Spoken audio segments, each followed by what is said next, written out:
else you think it is that makes you suspicious that it might be him, then? Thanks very much, studio. Can we stand by for transmission?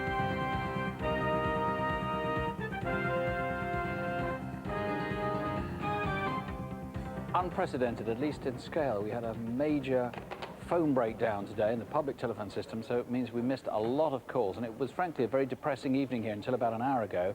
That was when all the lines came on again, and if you couldn't get through before, our apologies, please try now. We'll give you other numbers too in the next few minutes. But we have had, in that last 60 minutes, some pretty exciting calls. One I've just seen come in the last few moments. Well, some pretty exciting calls on our first case tonight. Now, they seemed like a couple of bumbling thugs. They plundered artwork from a gallery in York, crudely cutting paintings from their frames. Well, Phil Metcalf, it may have been crudely done, but they did make off with, well, around about £1 million worth of artwork. How are you getting on tonight? We've had some interesting calls. We've had somebody from Scotland phoned up who we believe may have seen the robbers in the gallery just before closing time. We've had another call from Humberside, and somebody's given us some good leads, which we're following up at the moment. So more than you had before you came in tonight? Oh, definitely, yes, a lot more. Now, there is a reward, isn't there, which may be an incentive? Yes, there is. The paintings are not wanted by the robbers. What they're wanting is the cash that they can raise. They're going to try and sell them. I don't think they have sold them yet, but they're going to try and sell them. So when they are offered, please, somebody contact us. Yeah, the reward's £25,000. You've got 20 pieces of artwork out there on the loose somewhere, and this is the most famous and valuable one of them, which is a Turner watercolour. Yes, it is. A lot of people will recognise the name Turner, and it's going to come on the market. And that'll be a bit of crude canvas without a frame. OK, well, let's hope you get some success. Thank you. Thank you very much.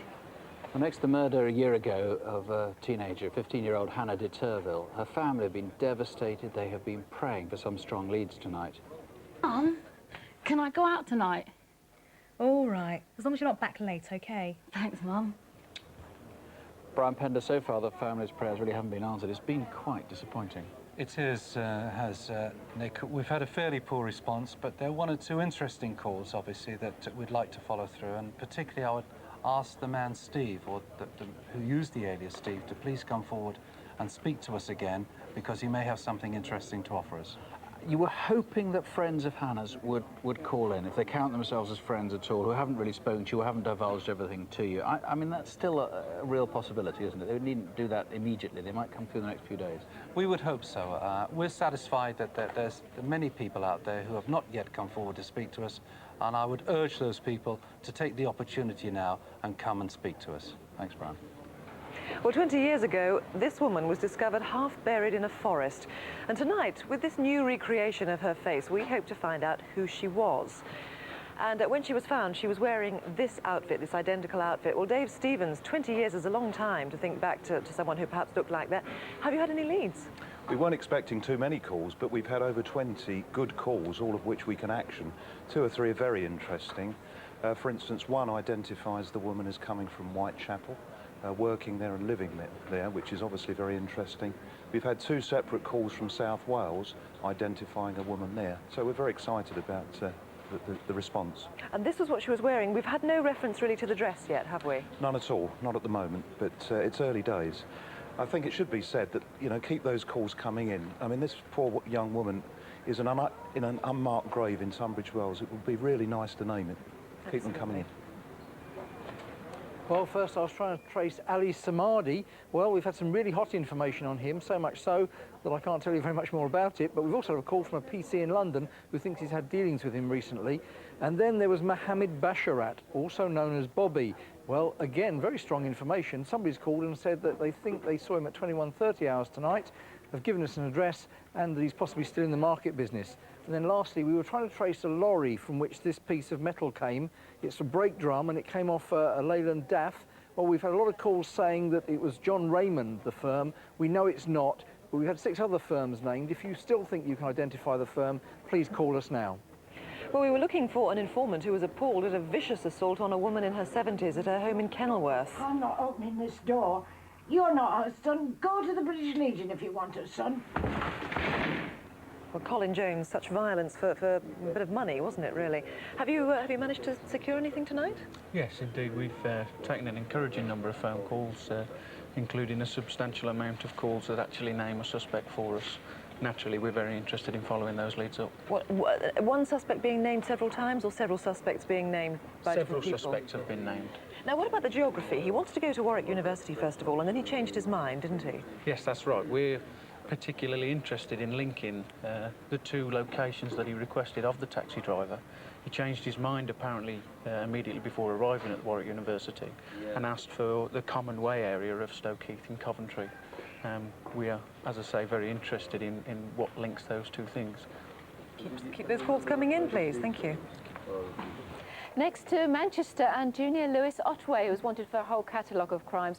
One caller has given a possible location visited by Otways, but we need to know where he is tonight. Next, the sledgehammer robbers. Remember, we had several bits of VT. The two men are seen... although inquiries are continuing, the officers are confident they have identified and eliminated the two men seen prior to the second attack, so no more calls on that. But if you know anything about the robbers, still keep calling in. And the Inverness Aquadome rape, one lady has called in suggesting that someone she knows could be the lad on the water slide, so let's hope that proves fruitful. Finally, a violent serial rapist. He attacked women and girls as young as 13 in Portsmouth, but all this was about 10 years ago. The fear is that he hasn't actually stopped, he simply moved elsewhere. Can I go now? Can I go home now? Peter Shand, actually this has been a really quite exhilarating evening. I mean, horrible series of crime, but fantastic response. We've had a really brilliant response, in fact, not only here, but in our incident room in Portsmouth, which we're going to keep open quite late. Now, let's remind ourselves that this is 10, 12 years ago, and you still have this huge volume of calls and really, really strong ones. Tell us, give us a flavour. Well, we've had quite a few people ringing up with specific names of people that they wish to put forward, and even recalling occasions where they can look at the photo fit and the artist's impression and give us a name and recollect that those people were in the areas that we've actually covered tonight. Several that I saw said not only place someone in the area, place someone with the right sort of car for various reasons, one of them quite interesting, and particularly somebody who's violent. And so you're going to have a lot of work from now on. Yeah, we've got a lot of work here, and I'm very encouraged. Good, thank you. Well, if you've been a victim of this man in Portsmouth or wherever else he is now, or of any other crime, you want to talk to someone, you can call Victim Support. On Crimewatch nights only, Victim Support Line is going to be open for late night calls. That's Victim Support Line on 0845 30 30 900. Please don't keep quiet if there's some way you can help on any of our cases tonight, and we'll show you the numbers in a moment. The lines are closing shortly here, but you'll see the list on CFAX on page 621. Our email address is crimewatch@the.bbc, and there's always Crime Stoppers, anonymously if you prefer, on 0800 555 111. We're back next month on Tuesday, March the 23rd.